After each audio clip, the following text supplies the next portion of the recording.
Lumaragas ang pagpapala pa sa ating lahat para sa ating pangaraw-araw na talata. Tayo ngayon ay nasa Genesis Kapitulo 41, simula versikulo 43 hanggang versikulo 45. Ipinagamit sa kanya ang pangalawang sasakyan ng hari at minigyan siya ng tanod pang dangal upang sumigaw sa kanyang harap unahan.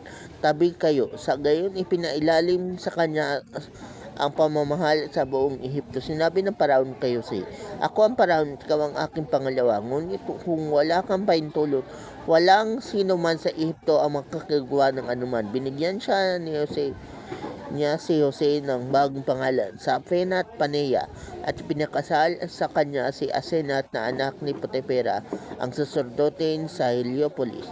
Bilang gobernador, nilibot ni Jose ang buong lupain ng Ehipto. So, sa passage na to, napangasawa na ni Joseph si Asenat bilang asawa niya at katulad sa pamamahal.